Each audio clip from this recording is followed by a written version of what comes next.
За 100,000 subscribers дээрээ TrueBT 2 дугаар ангиа яриад өгье. Үйл явдал Жүгёны хуучин сургуульд байсан яг дээрлгүүлж байсан тэр өдрөөр эхэлдэг. Дээрлгүүлсэн өдрөө Жүгён маш их шантарч сэтгэлээр унаад хам өрний ирэг дээр очиод би яагаад дандаа дээрлгүүлэх ёстой юм бэ? Яагаад намайг царай муутай болохоор ингэж хандаж байгаа мүү гээл ойрлоход ард нь байсан залуу сандал дээрээ суучихсан. Хүүшээ агсантай авах гээд байгаа юм бол өөр газар очиж агсан тавь. Би чимээгүй аймаар байна гэдгийг. Тэгээл Жүгён.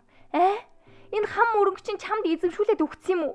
Би царай муутай болохоор энд байж бас болохгүй дээ гэж ярьж байтал яг аргашаа унангаа алдаад нөгөө залуу унахаас нь аврагдیں۔ Тэгсэн чинь тэр залуу хэн байсан гэж сууха. Нөгөө сууха ч мөн.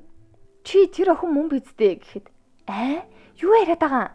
Адилхан чихвчтэй хүмүүсийг алиг тэр гэхвдээ гэхэд үгүй энэ чихвчийг бүр захиалж хэлгсэн байсан да гэтэл тийм биш ээ гэл мэлзээ дайраад ахаар нь суугаа шууд нөгөө чихвчийг наваад за хардаа яг адилхан дуу хүртэл явж байх юм гэсэн чинь үгүй хүнд металл сонсдог хүмүүс зөндөө штий. Тэглээж тэр номын дэлгүрт байсан охин бид хоёр шаал өөр хүн яаж тийм үнийг надтай адилхан гэж хэлж чадчихна гэсэн чинь чи чинь тэр дэлгүрт байсан охины царайг мэдж байгаа юм байна штий. Мад тавиулаад бандсан нүрэндээ автобусан суугаад яваад өгчөхнөө.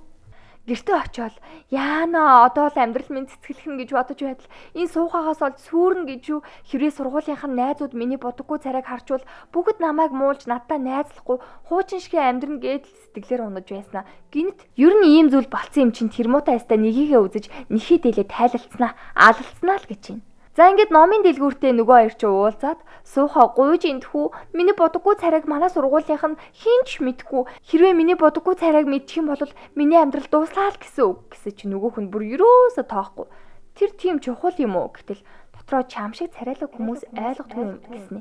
Тийм ээ миний аим настай шууд холбоотой асуудал хэрвээ чи миний бодоггүй байдлыг сургуулийнх нь задлахгүй гэвэл би чиний хүссэн бүгдийг хий гэтэл нөгөөх нь тгий гэл бүх юм эхлэх юм шиг байлээ. Ингээд яасан гэхээр суухаа хүссэн бүхнээ түүнээр хийлгэж нэг ясандаа бараг л зарцаа болгочихсон.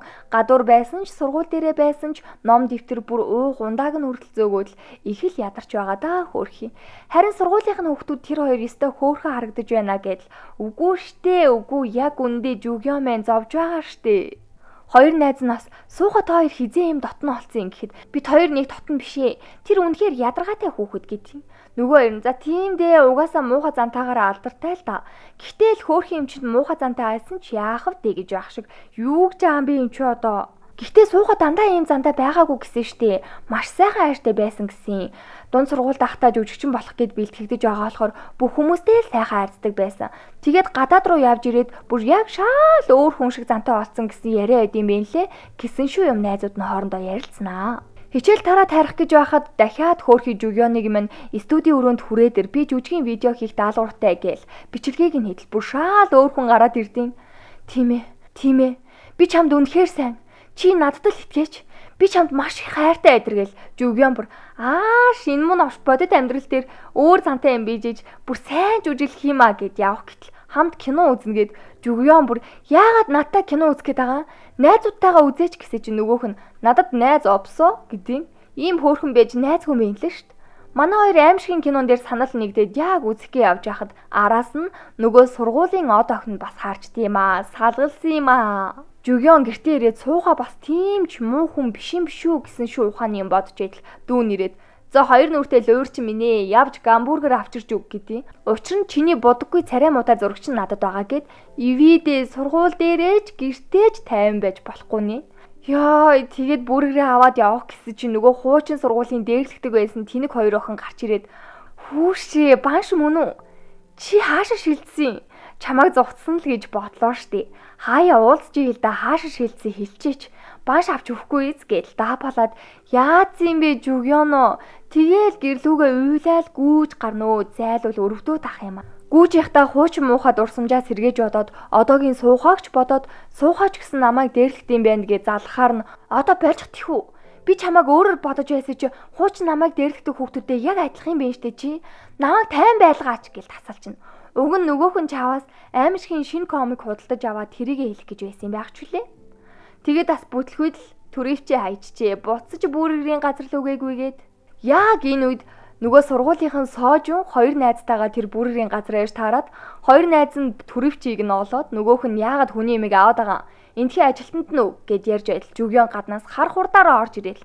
Наа чи минийх гэсэж.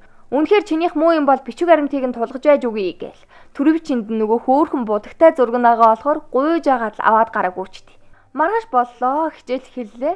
Хоёр найз нь хэлж байна. Яа Жүгёноо сургуулийн гоо сайхны хатаанд нэр дэвшигч дундаас чи бүр хамгийн их санал авж ийна гал гэдэл. Нөгөөх нь бол юун баярлах. Би оролцохгүй байж холтгүй мө гэтэл найзууд нь юу яриад байгаа юм бэ? Манай зургийн анги бүх юмны доогуур байдаг. Одоо л бид нар нэр хүндээ аврах цаг гэт юм да. Яан да яан.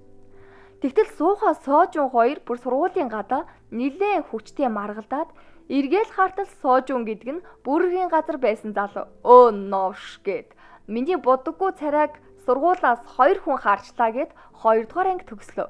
3 дугаар анги гарсан даруйд яриад өгөн за зүрх.